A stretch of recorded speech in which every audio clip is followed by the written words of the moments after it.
All right, Midori Verity, thank you for being on the Positioning to Profit podcast. It's such a pleasure to have you here. Thank you. I'm excited. I'm excited to chat with you about our topic. I think it's going to be a lot of fun. I think so too. Okay, y'all, you are in for a real treat because before we hit the go live button, one of the things that I always want to bring to the audience is, okay, what can you take away that is actionable from real experts who walk the talk, who've been there, who've put things into action, who have proven frameworks and methods and what have you, right? So the thing is, before we hit the go live button, have no doubt that what Midori is going to share with you is really, really helpful. But we also started talking about this trend around what's happening post-COVID, the environment in terms of people transitioning either out of their jobs, getting laid off. You may have heard phrases like the Great Resignation or other things such as quiet quitting or just good old mental health and burnout, which is really creating this wave of people really considering entrepreneurship. Are you finding that to be the case, Midori? Midori, what's your take on that? I have never had as many people coming to me as I do now that have left corporate or they've gone through a major transformation in their lives and they're launching businesses now, and especially with women. I'm seeing this more than ever. And so are people, in your opinion, are they reinventing themselves? Like, where are you catching them? Are they in a space where they're like, I don't know how to do this, or is what I know enough to get into entrepreneurship? What I'm seeing is women who want to have control again. They want to be holding the reins to their lives and to their professional life. And there's a number of different issues. So depending on what stage they're at, if they have been already launched, if they already launched their business and they've been doing it for a while, this is usually the conversation that I have. Midori, I launched my business. I'm really not totally sure what I'm doing, but I need clients now. And I've tried all kinds of different things and it's not working. So I get those people who come to me. Then I also get the women who come to me and say, Midori, I really want to, I'm an expert in this field. I've been doing it for so long. And now I want to run my own business, but I have no clue where to start. Yeah. So these are really common conversations that I'm having. And so the difference between the two, the ones who have already launched and they're trying to figure it out, when you're in corporate, when you're working for a company, it's laid out for you, right? Yeah, someone's telling you, okay, here's our objective. This is what we need to do.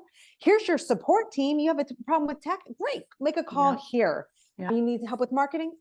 No problem. Now, when they become an entrepreneur, all of a sudden it's up to them to do it all. And it's a crazy amount of overwhelm, stress, anxiety, like, oh my gosh, what do I do? And how do I do this without going broke before I even bring in my first dollar, right? Yes. So that's what I'm seeing across the board.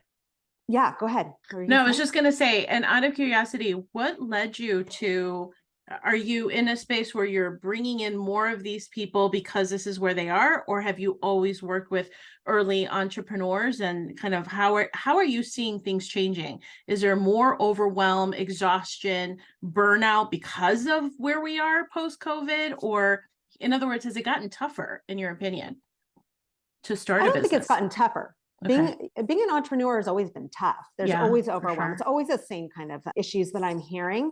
The difference now that I'm seeing is that there's just more women leaving the corporate world for one reason or another. That's the main trajectory that I'm seeing that has changed probably in the last year and a half. I've really noticed a big change. But the overwhelm, the stress, the anxiety, the perfectionism, the where do I start, I'm trying to do all this different marketing. I'm on every damn platform out there and I'm burnt out. Right, so, right. It's all the same. And what I have to say, and I want to say this really quickly because it doesn't have to be like that. It doesn't have to be so stressful. But when you're trying to do everything on your own and you don't have that support system, you don't have the people on your team that have already done that, it's going to slow you down and you're going to have far more headaches, way more stress, and it's going to take you a lot longer to get to where you want to go. Okay. So such a loaded question that I have in my head right now. But okay, so let's check in. Tell me, at what point would somebody who is in that state of mental exhaustion? So what are some of the signs that an entrepreneur may be experiencing that would say, it's time for me to, it's not like you're quitting or anything like that, but I got to find a better solution. Yeah. When you feel like you're working you're behind off, you're Mhm. constantly working, right? But you're not seeing progress, that's a really good sign. Yeah. Because what can happen is that you're working really hard. It's almost like you're throwing spaghetti at the wall. So what I see often is they're trying all these different things. They're on every social media platform. They're trying to do emails. They're trying to get interviews. They're trying to go out to networking events. They're doing all these things. But the truth of the matter is that they're doing them out of order, and they are not tapping into their zone of genius enough. So Mm-hmm. when I say, this is a really big term. So, but when I say zone of genius, what I mean by that is, what are you naturally really good at and that you love to do? So the other problem that I see with entrepreneurs is that, especially women coming out of corporate, they've been, in the corporate world for so long, they're good at all kinds of things, Yeah. right? They don't just have one hat. They probably were doing something like maybe in HR, and then in maybe marketing, or in finance, or product development. They might have done a bunch of different things. But now what I'm going to suggest is that they slow down and they take some time and really think about, what do they love the most? What lights them up the most? Then think about, what do they really stink at? Mhm. What are they not good? You have to know both of those, and they have to be equally as clear. Yeah. Then figure out how you can play in your zone of genius more. Eventually, you want to strive for 80% of your time is spent in your zone of genius. And here's why. Here's how you know when you're playing from your zone of genius, and here's how you know when you're not. Like, you're one of those who can take the pen and just start writing, and it just flows and it lights you up, and you're creative and you just have so much fun doing it. And time passes. When you are operating from your zone of genius, things are going to move forward so much quicker. And Mm-hmm. it's not going to give you as many headaches. You're not going to end up as depleted at the end of the day as when you're trying to do the things that you suck at. When Yeah. you are trying to concentrate on doing the things that you really aren't strong at, you're going to slow yourself down so much more. So that's one of the biggest challenges, or one of the biggest, I would say, mistakes that I see with newer entrepreneurs, or even those who've been doing it for a long time who haven't hit it, have not hit at least six figures, is that they are concentrating on the wrong things. It's so true. It's like this paradox where thinking like, I'm not ready to hire a team because I'm just not there yet. But at the same time, I'm getting myself bogged down by doing all the things that I just got to get it done. Right. So it's just easier for me to do it instead of hiring someone and taking up all that time in order to do my social media, do all the things. And I relay the message as easy as this. It's like, if it feels heavy, there's a high probability that you're not supposed to be doing that. I know, for example, my first hire was a bookkeeper. I couldn't do that fast enough. And then it was, for me, it was social media. It just felt really heavy to do social media, to be on there and posting and doing the quote cards in Canva and doing all those things. And then really focusing on the zone of genius is the thing, to your point, is when you're really getting into flow states. And I love the way that you said it. It's like, it just goes easy. Like it happens fast. It gets you in a space where it's fulfilling. So that is one of the key things, is really staying in your zone of genius.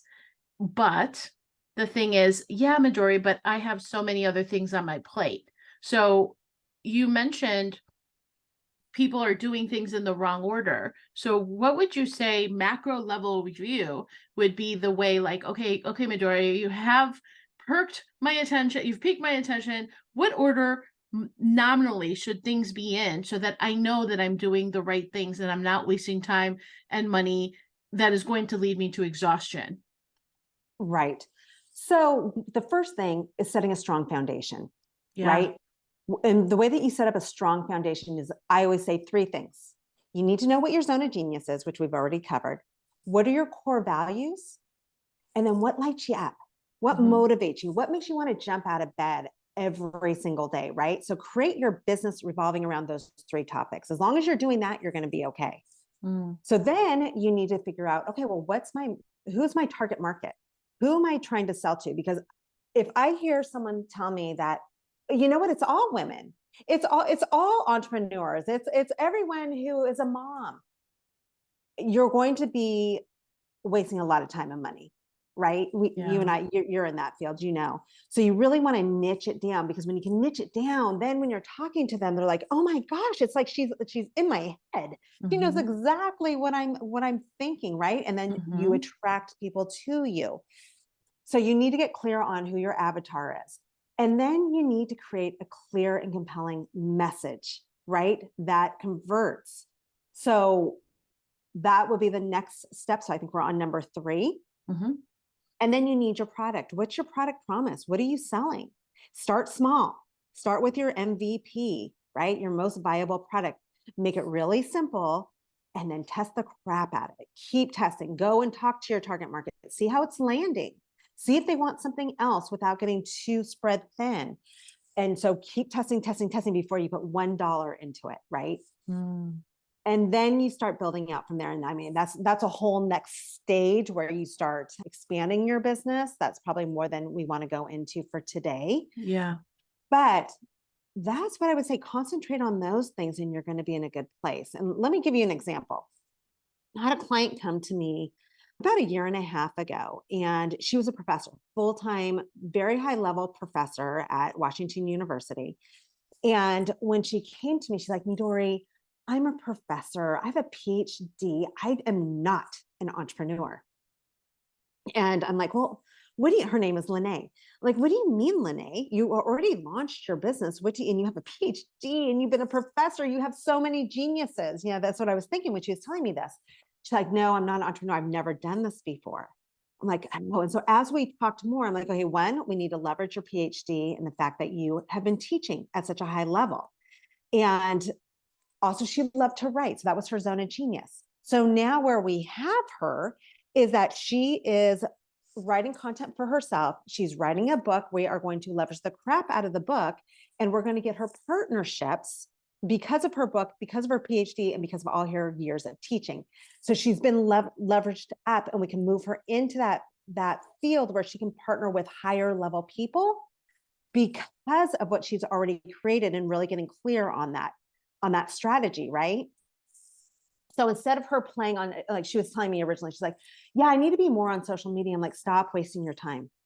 That's not the game we're going to play for you. Let's start leveraging you with the right people and getting you the right partnerships. And that's where you're going to blow up your business. And that's I love that. I love that. And I think that's such an important point, because people say, well, I'm posting, I'm doing all the things. And this is such a great testament to the fact that it's not just about posting on social media and having that be the only viable channel, right? It's about finding the one that is right for you, where you can leverage and shortcut the timeline to the results that she was looking for, right? And that's so great that you were able to help somebody to have the realization that you don't have to be on social media to make this happen. And how counterintuitive, right? At the same time, because you're like, no, don't do social media. She's like, wait, what? I know people would say that, because so many other people would say, you got to be on social media, you got to be posting, let's say TikTok, like 8 times a day, right? And in her case, that wasn't the right fit. And so that's the value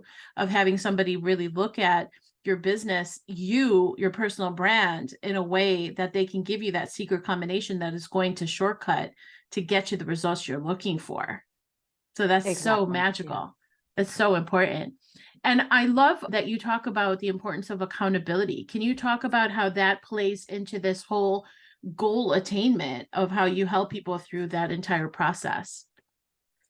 Yeah, the accountability part is so critical. And that's what can take whatever you're working on, and just fast track it so much faster, because when you are with an accountability partner or with an accountability group that is high level, where you're playing with driven people who are also already have had success, or they are going to this next level, you start playing up. It's just a proven fact. It's just what happens. Who are you surrounding yourself with? And if you're surrounding yourself with your mom and your bestie, chances are you're not going to move as quickly, right? So Right. that's where the accountability comes in. My company, Fuel the Fire, we have a whole methodology that we use in our accountability groups that is based on what corporations, some of the most successful corporations, use to help their teams accelerate success. Mhm. And so there's a lot of strategy that goes into it, but without even having a strategy, when you have the right accountability partners, what studies have shown is that your business can grow by 95% versus trying to do it alone, right? Mm. You've been talking to so many different entrepreneurs. So one thing that I hear, and I'm sure you've heard, is that whole concept of isolation, right? Yes, it's Trying to do it on their lonely. own. It's lonely. And then who do you bounce ideas off of? Who is your board of advisors that you're turning Right. to, right? So So when you have true. an accountability group where you're meeting with them on a regular basis and you're all setting really high goals and you're pushing and you know that you're going to have to answer to them the next week, you will accelerate things so much quicker and you'll overcome those things that scare the crap out of you way faster because it's even more scary to show up to your group saying that you didn't get them done. So true. Well, can you tell me how do you measure success? Like, what are the variables that matter to these people that you're coaching that are in this accountability group so that they're hitting the results that they're looking for? Yeah, so that goes back to the foundation. That's why I always talking about the foundation. So when you're clear on your zone of genius, your core values and what motivates you, and you're doing that and your business is built on that, Yeah. you're going to feel more successful because success isn't about the money. That's a measurement, right? But when you're being lit up every single day by these three core topics, you are going to be more likely to overcome challenges way quicker because in entrepreneurship, it's inevitable that you're going to have big, fat, giant boulders that get in your way and cause Mhm. problems and cause you to get slowed down. But when you're playing from what I call your personal mission statement, which includes those three areas, you're going to want to jump out of bed and you're going to push faster and you're going to look for solutions way quicker. So that's what I would say. I've owned a lot of businesses over 30 years, and I've had businesses that sucked the life out of me, but they were making me a lot of money, but I hated them and I Yeah. wanted to run for the hills. And then over time, I guess from wisdom, I've learned to create businesses that light me up. And I always feel far more successful when I'm playing in that field. I have a really important question to that. How do you know when it's time to pull out of a business? Say, for example, maybe you're working with an entrepreneur who wants to reinvent or reposition, or how do you know when it's good to stay on that same road or if it's time to really change things up entirely? Yeah. So when it comes to business, if they want to keep that business, you don't ever want to mix it up too fast unless it's not working at all. It's Mhm. just a proven fact. But what I would say is I would start again at that foundation.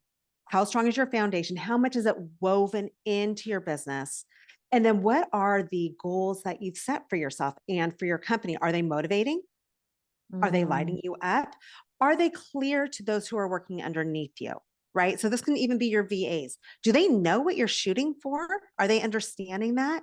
So you want to have clarity around everything in your business and what your goals are. And so looking at that and just saying, okay, well, maybe what the problem is that our marketing strategy is not working. Maybe the messaging isn't working. Maybe you need to just tweak something a little bit so that it's now in alignment with you. And now you can go do partnerships because you love what you're doing and you're Mhm. inspiring and people want to come in and be part of what you're doing. So there's just a lot of different questions that I would ask. But I would just, keeping it simple, start with making sure that it's what lights you up. That's so true. And that just goes to the testament of why having a great coach, great guidance, great accountability is so essential because you can't go about it alone. You can't. I see so Yeah. many people that, and it's funny because I do see people who are in that space who are like, okay, I need this, but let me wait till next year. But can you comment to what's the cost of waiting another year to move your business forward? Where have you seen are the pitfalls that people have when they don't make the decision to tap into accountability, tap into the foundational framework that you're talking about? Well, I know a lot of startup businesses that are 10 years old. Oh my God. Like I literally just got chills. What? Wow. Yeah. Where they're just inching by, Yeah. trying to make it. And then they feel like, okay, well, once I reach X amount of financial success, then I'll Mm, hire someone, right? That's the wrong approach because that's a scarcity mindset. Whereas if you're thinking, okay, how can I get to my objective quicker? How can I get there faster? Who do mm. I need to meet? It basically, usually what it is you need a who for your what, Yeah. right? Yeah. Is the quicker that you can find that right person, the quicker your business is going to grow and you're going to stop dragging your feet. So with me, I always have a coach. And Yeah. it's always someone who's way farther ahead than I am. So the person who I hired as a coach 5 years ago was not the same person I'm working with today because they haven't, I need someone who's higher level now at this point. Mm-hmm. So that's a good way to think about it. And I'll tell you, I have a client who who's in Field of Fire, and I've been working with her for a while. And when she first came to me, she was just starting and she loved to exercise. She's a triathlete. And she's like, Midori, I'm thinking about starting a triathlon company. I have some coaching students right now that she was helping to do triathlons, but she really wanted to start doing big triathlons. That's what lit her up. She was super excited. Now she has scaled. She's in different states Wow. and she has partnered with America's Cup. Oh, She's the wow. That's phenomenal. yeah, and they're looking at doing a partnership with the World's Cup. So my point being is that she got the right people on her team Yes. and she was already thinking of what did she want to create and how can she do it the fastest, right? So no, she wasn't making a ton of money in the very beginning, but now she is. And Right. now she is, she has the partnerships, she has sponsorships, but that's what she realized that early on and then she executed on it. And now within a year and a half, has it been a year and a half. So last year, end of 2022, she had hit her financial goals 4 months early. And so she had to create Nice. all new goals. But that's the power of having the right people on your team. I love it. I love it. What a great story. And that is so impressive for sure. All right, Midori, we are going to transition to the fast 5 questions. And it's just 5 questions you answer organically. There are no wrong answers. Are you ready? I'm ready. I All right. think. You're ready. Let's Question see. number 1. What would make this a great year for you? Oh gosh, to have women clients that have filled my business who are motivated and driven and are awesome at supporting one another. I love that. That's so good. Number 2, what would you consider your greatest achievement? I would say after being an entrepreneur and owning so many different businesses for so long is fuel the fire, what I have right now, because I keep talking about those 3 elements that we talked about. Yeah, yeah. And fuel the fire is that. It's my zone of genius. It's what I love. I jump out of bed every single day. Oh, And it's the business that lights me up the most. I love it. Person, place, or a thing. What is one thing that inspires you greatly? My kids. My kids, I always am trying to be a great role model and to motivate them to achieve their biggest dreams. Yeah. And what is one thing that you wish somebody would have told you when you first started your entrepreneurship journey? Quit trying to do it yourself. Get some help. It's so true. Oh, I love that. And after all is said and done, Midori, what do you want your legacy to be? I want to leave a business that has impacted so many women that now feel confident, who feel in control of their lives, and they're making a huge impact in their communities. Beautiful. All right, Midori, you brought the goods just sharing about these foundational principles. So if you're in a space where you are looking to grow your business, to scale your business, you're in that quiet quitting state. Maybe you've been laid off and you're looking to start your entrepreneurial endeavor. Can you share with the audience, you have a freebie that you are offering the listeners? Can you tell us more about that and how do we get that? Yeah. So we talked about goals Mm, and setting clear, concise, compelling, exciting goals. And so what I love to share with other people is something called the Summit Goal Mapping Framework, which I created. And they can get access to the training and the framework and the templates on how to set those up to help them grow their businesses much quicker. And all they have to do is just go to fuelthefire.co/goals. excellent. Fuelthefire.co/goals. We're also going to have that in the show notes. So make sure to check that out there. And then how do people get in touch with you, Midori? What's the best way? Probably finding me on LinkedIn is the easiest way. They can just go to Midori Verity, and I'm all over, but LinkedIn is where I'm the most active. Perfect. Well, Midori, thank you so much for being on the show. So appreciate you. Continued success as you help the brigade of women that you are helping so that they can live in their zone of genius and find their own success. So thank you Thank for being on you. the show. Yeah, thank you for having me.